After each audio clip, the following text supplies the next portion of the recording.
নমস্কার আমার সকল দর্শক বৃন্দদের। এই চ্যানেলটি আজকে আমি প্রথমবারের জন্য শুরু করছি। আশা করি আমার পুরনো দুটো চ্যানেলে ওপুস পোয়েটিক ফ্লেভার্স এবং আভিয়ান্স অ্যাভিনিউ, যাতে আমি আমার স্বরচিত এবং কথিত কবিতা এবং ভয়েস ওভার দেয়া কার্টুনস, অ্যানিমেট করা নিজের কার্টুনস ছেড়ে থাকি। আপনারা জানেন চ্যানেল দুটির নাম, এবং সেম নামে আমার দুটি ফেসবুক পেজও রয়েছে, আপনারা সেটিও জানেন। সেটাতে আমি যেরকম ভালোবাসা এতদিন পেয়ে এসেছি, আপনারা যেরকমভাবে আমাকে সাপোর্ট করে এসেছেন, ঠিক তেমনই এই মঙ্গলবার থেকে আরও একটি নতুন চ্যানেল আপনাদের কথা মাথায় রেখে এন্টারটেনমেন্টের জন্য আমি নিয়ে এসেছি। অবশ্যই এটা ছোট বাচ্চাদের তো খুবই ভালো লাগবে এবং আশা করি বড়দেরও ভালো লাগবে। এটা অবশ্যই স্বরচিত গল্প এখনো আমি দিতে পারিনি, বা সেই সুযোগ, লেখার সুযোগ আমার এখনো হয়ে ওঠেনি। আসলে একদম প্রথম চ্যানেলের প্রথম গল্প আমি ছাড়তে চলেছি, সেই জন্যই কিছুটা গৌরচন্দ্রিকা না হলেই নয়, কিছু তো একটু বক্তব্য থাকে। এবং একটি কথা আমি বলে দিই, গল্পগুলি যেহেতু বড় গল্প, পার্ট বাই পার্ট আসবে, একদিনে পুরো গল্পটা আমি পড়ে শোনাচ্ছি না। এবং এখানে যে মেন বিষয়টা যে পড়ে শোনাচ্ছি, আমার বলার ধরন বা বাচন ভঙ্গি যদি আপনাদের পছন্দ হয়ে থাকে এবং আপনারা এতটুকু এন্টারটেন হয়ে থাকেন বা শুনতে ভালো লেগে থাকে, শ্রুতি মধুর লেগে থাকে, তাহলে অবশ্যই আমার এই নতুন চ্যানেলটি সাপোর্ট করবেন। এবং এই চ্যানেলে আমি আগেই বলে দিই, কখনো কখনো আমি এই গল্পটি যেমন অন্য একটি অথরের কাছ থেকে সংগৃহীত, এটা আমার নিজস্ব গল্প নয়, এবং অথরের নামটি আমি জানি না, কারণ এটি বইতে উল্লেখ নেই। তো এই গল্পটি দিয়ে আমি প্রথম শুরু করছি। ভূতের গল্প আমরা সবাই ভালোবাসি, ছোট থেকে বড় আমরা প্রত্যেকে। তো একটু অন্য ধরনের গল্প, হাসির গল্প, ভূতেদেরই কিছুটা ভয় আছে। অনেকে হয়তো মানে গল্পটা শুনলে বুঝতে পারবেন যে অ্যাকচুয়ালি যে ভূতেদের ক্যারেক্টারিস্টিক্স, তাই নিয়ে কিছুটা বলার চেষ্টা করা হয়েছে। অবশ্যই আমার বলাতে যদি কোথাও আপনাদের মনে হয় যে এখানটা মডিফাই করার দরকার আছে, সেটি জানাতে ভুলবেন না, কারণ আমি একদম ফার্স্ট টাইম এইভাবে ডিকটেট করে শোনাচ্ছি। আমার মনে হলো, কারণ আমি যেহেতু একজন মা, আমাকে প্রতিটা সময় আমার ছেলে যখন ঘুমোতে যায় তখন গল্পগুলো পড়ে তাকে শোনাতে হয়, বা নিজের থেকে গল্প ন্যারেট করে ওকে বলতে হয়। তো সেখান থেকে আমার মাথায় এলো যে এই ধরনের যদি একটা কনসেপ্ট করা যায় বা কন্টেন্ট তৈরি করা যায়, তাহলে কেমন হয় ব্যাপারটা। তো অনেক বাচ্চা ভালোবাসে গল্প পড়ে যখন শোনানো হয়, বা গল্প যখন আমরা বাচ্চাদেরকে পড়ে শোনাই বা বলি, বাচ্চারা খুব মন দিয়ে শোনে, এবং অনেক সময় আমরা বড়রাও খুব মন দিয়ে আগ্রহ নিয়ে কৌতূহলের সঙ্গে গল্পটা শুনি। তো সেই ক্ষেত্রে সেই জন্যই আমার মনে হলো যে গল্পটা এরম ভাবে যদি একটু ডিকটেট করে পার্ট বাই পার্ট বলা হয়, কারণ অনেক বড় গল্প একসাথে মানুষের ধৈর্য থাকবে না শোনার। তো একটু সুন্দর করে বাচ্চাদের মতো করে যদি শোনানো যায়, তাহলে কেমন হয় ব্যাপারটা। যাকে আর বেশি কথা আমি এখন বাড়াচ্ছি না, আগে আমার গল্পটা আমি শুরু করি, কি বলেন? এটি একদম প্রথম গল্প, অথরের নাম আমি জানি না, এটি অন্য একটা জায়গা থেকে, অন্য একটি বই থেকে সংগৃহীত। আজকে আমি কিছুটা পার্ট পড়ে শোনাচ্ছি, আবার পরের মঙ্গলবার কিছুটা পার্ট। এটা আমার প্রথম এই চ্যানেলে গল্প। গল্পটির নাম হচ্ছে ভূতেদের মস্তানি। যুগের সাথে তাল মিলিয়ে আজকাল অনেক কিছুই হচ্ছে, অনেক কিছুই ঘটছে, অনেক নতুন খবর পাওয়া যাচ্ছে। যেমন টিভি মিডিয়া, অনেক টিভি মিডিয়া হয়েছে, তাতে হরেক রকম খবর পাওয়া যাচ্ছে নানা দেশ বিদেশের। হয়েছে ইলেকট্রনিক মিডিয়া, মুহূর্তে বিশ্বের এক প্রান্ত থেকে অন্য প্রান্তে খবর চলে যাচ্ছে। এই রকম আরো কত কি। তবে এসব যা কিছু হচ্ছে বা ঘটছে তা সবই আমাদের এই মানুষের পৃথিবীতে। পৃথিবী ছাড়া অন্য কোনো গ্রহে এরকম কিছু হচ্ছে কি না তা এখনো অজানা। তবে হয়তো হলেও হতে পারে, আর যদি হয় বা ঘটেও থাকে তবে আমাদের উৎসুক হয়ে থাকতে হবে যে যারা করছে তারা দেখতে কেমন। তারা কি দেখতে পুরোপুরি মানুষের মতো নাকি কিছুটা মানুষের মতো কে জানে। তবে অন্য কোনো গ্রহে যাই হোক না কেন, এখন পর্যন্ত পৃথিবী কিন্তু এই মহাশূন্যে সবচেয়ে উন্নত। কিন্তু পৃথিবীতে যারা মানুষ হয়ে আসে তাদের কিন্তু একদিন না একদিন পৃথিবী ছেড়ে চলে যেতে হয়। তখন এসব মানুষের দল কোথায় যায় কে জানে। যায় তো তারা কোথাও না কোথাও নিশ্চয়ই। কেউ নাকি যায় স্বর্গে যারা খুব ভালো কাজ করে, কেউ যায় নরকে যাদের মৃত্যু সাধারণ মৃত্যু হয় না, কিংবা খুব বেশি পাপ কাজ করলে।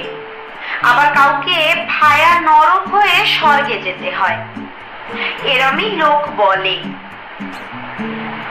সে যাই হোক, এই যারা নরকে যায় তাদের সম্বন্ধেও একটা কাহিনী আছে। নরকে যাওয়াটাও নাকি চট করে সহজ নয়। নরকে যাওয়ার আগে একটা জগৎ বা লোকে কাটিয়ে তবে নাকি নরকে যেতে হয়। কোনটা সত্যি বা মিথ্যে তার কোনো প্রমাণ নেই, তাই সেই নরক পূর্ব জগৎ বা লোকের নামই হলো ভূত লোক। ওরে বাবা, সে কি? হ্যাঁ তাই তো, যে ভূতের নাম শুনলে সবারই গা হাত পা ছমছম করে ওঠে। আর কেউ যদি ভূতের পাল্লায় পড়ে তবে তো কথাই নেই। তখন যে তার কি অবস্থা হবে, মানে ভূত যে তখন তাকে কি করবে কে জানে। তবে শোনা যায় ভালো ভূতও নাকি আছে। তারা মানুষকে চট করে মারতে চায় না, বরঞ্চ মানুষের ভালো করে। সে কি, ভূত মানুষের ভালো করে? এ তো নতুন কথা, আজব কথা। সবাই তো জানে যে ভূতের পাল্লায় পড়া মানে তো দফা একেবারে রফা। তাহলে তাহলে আবার কি? আরে বাবা, ভূত তো মানুষ মরেই হয়। ভূত অন্য কোন গ্রহের প্রাণী নয়। ভূত অন্য কোন গ্রহের প্রাণী নয়। তারা মানুষের বিদ্যা বুদ্ধি চিন্তার থেকে একটু বেশি শক্তিশালী হয়। মানুষের মন শক্তি বিদ্যা বুদ্ধি ভালোবাসা এসব নিয়েই তো তারা ভূত হয়। ভূতের মধ্যে যদি এসব থেকে থাকে তবে আশ্চর্য হওয়ার কিচ্ছু নেই। হ্যাঁ, তবে কথা ঠিক যে ভূতেদের মধ্যে নাকি আলাদা রকমের এক বিশেষ শক্তি ভর করে আছে, যা মানুষের মধ্যে নাকি হয় না। তাই বলা যায় যে ভূতেদের নিয়ে অবজ্ঞা বা অবহেলা করতে নেই। অবহেলা করলে ওরা দুঃখ পাবে, রেগে যাবে। তখন যে কি করতে কি করে বসবে সেটা নাকি ভূতেরা নিজেরাও বলতে পারে না। তখন ওই সমস্ত ভালো মনের ভূতেদের কথাও রেগে যাওয়া ভূতেরা শুনতে নারাজ। আরে বাবা, কোন মানুষ কি চায় না যে? আরে বাবা, কোন মানুষ চায় না যে সে মরে গিয়ে স্বর্গে স্ট্রেট চলে যাক। কোন মানুষ কি চায় যে সে ক্রিকেটের বাউন্ডারি লাইনে আটকে যাক? আরে বাবা, কোনো মানুষ চায় না যে সে মরে গিয়ে স্বর্গে স্ট্রেট চলে যাক। কোন মানুষ কি চায়? কোন মানুষ কি চায় যে সে ক্রিকেটের বাউন্ডারি লাইনে আটকে যাক? তাই বলা যায় যে ভূতেদের থেকে দূরে থাকাই ভালো। কি দরকার খুঁচিয়ে ঘা করবার? মানুষের মতো ওদেরও নিশ্চয়ই দুঃখ আছে। আহারে, তবে কি দুঃখ, কি ধরনের দুঃখ, সেটা বোধহয় একমাত্র ওরাই জানে। কেন দুঃখ, কেন? এটা যদি প্রশ্ন করা হয় তবে এটুকু বলতে হয় প্রথমে, মানুষের যেমনই একটা পাকাপোক্ত বাসস্থান আছে, ভূতেদের তা নেই। রোদ, ঝড়, জল, উল্টোপাল্টা হাওয়া, এইরকম কত কি সহ্য করে খোলা আকাশের নিচে ওদের থাকতে হয়। যখন প্রচন্ড রোদ ওঠে, রোদের তাপে গা যখন প্রায় ঝলসে যাওয়ার মতো অবস্থা হয়, তখন না হয় কোনো ঘন গাছের ছায়াতে থাকা যায়। যেমন কড়া রৌদ্র দেখলে আমরা যখন বাইরে থাকি তখন আমরা চেষ্টা করি রাস্তার দুধারে লাগানো গাছের তলা দিয়ে হাঁটতে, যাতে ছায়াটা পাই। অবশ্য বলতে গেলে শীতকালে রোদ্দুরে কোনো অসুবিধাই হয় না, বেশ ভালোই লাগে। কিন্তু বেকায়দায় পড়তে হয় আবার শীতের রাতে। শোনা যায় ভূত বাছাধনদের নাকি শাল, লেপ, কম্বলও বিশেষ জোটে না। জোটে না বললে ভুল হবে, জোটে। তবে এখন শীতের কথা থাক, বলা যায় শীতের কথা যাক, পরে আসা যাবে। আজকে এ পর্যন্তই বললাম। পরের দিনকে বাকি পর্ব নিয়ে আবার চলে আসব এই চ্যানেলে। এই চ্যানেলের নাম হচ্ছে অপুর গল্পের আর গানের ঝুলি। মনে হলো অপুটা বোধহয় আমি একটু ভুল বলে ফেললাম। আসলে অপুস পোয়েটিক ফ্লেভার্স বলতে গিয়ে অপুটা হয়তো বেরিয়ে গেছে। এই চ্যানেলের নাম হচ্ছে আমার পুরো নামে, অর্পিতার গল্পে আর গানের ঝুলি। আসলে গল্প শোনা বা বলার ইচ্ছেটা আমার ছোটবেলা থেকে, এবং আমি ছোটবেলা থেকে আমার নিজের পক্ষে তো বলা সম্ভব নয় যে আমি কিরকম বলছি, কিন্তু আমার যারা নিজের লোক বা বাইরের লোক যারা শুনতো তারা বলতো আমি গল্পটা ডিকটেট ভালো করতে পারি।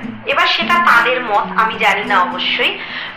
এবার আপনারা বলবেন যে আমি জানি কোথাও হয়তো প্রথম দিন ভুল ত্রুটি হয়ে গিয়ে থাকতে পারে, এবং প্রথম দিন বলে না, কখনো মানুষের বলার সঙ্গে ভুল ত্রুটি হয়ে গিয়ে থাকে, তাহলে আমি আগে থেকে অবশ্যই ক্ষমা প্রার্থী।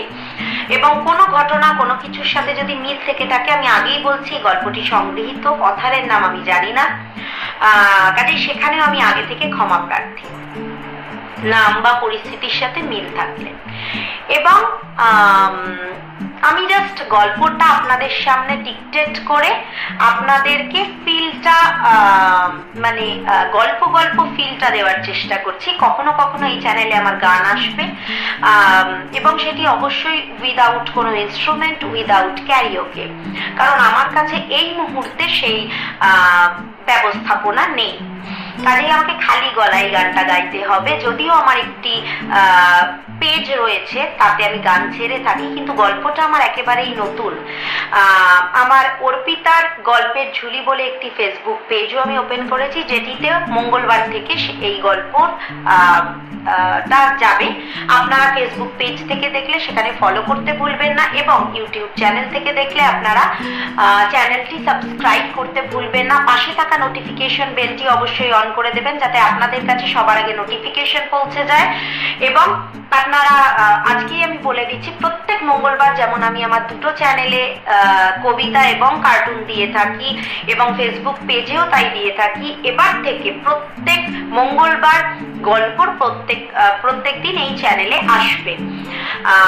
এবং আপনারা জানাতে ভুলবেন না যে কমেন্টে আপনাদের কেমন লাগছে বলার ধরন, বা আরো কি ধরনের গল্প আমি বলতে পারি সেগুলো আপনারা সাজেস্টও করতে পারেন। আমি অবশ্যই এরপর চেষ্টা করব নিজের ন্যারেট করা কিছু গল্প বলতে। প্রথম এটি দিয়ে শুরু করলাম। আপনারা যদি ভালো লাগে অবশ্যই কমেন্টস করতে ভুলবেন না, বেশি করে শেয়ার করবেন। আজকের মতো এটুকু, পরের মঙ্গলবার আবার আমি চলে আসবো। আজকের জন্য ধন্যবাদ।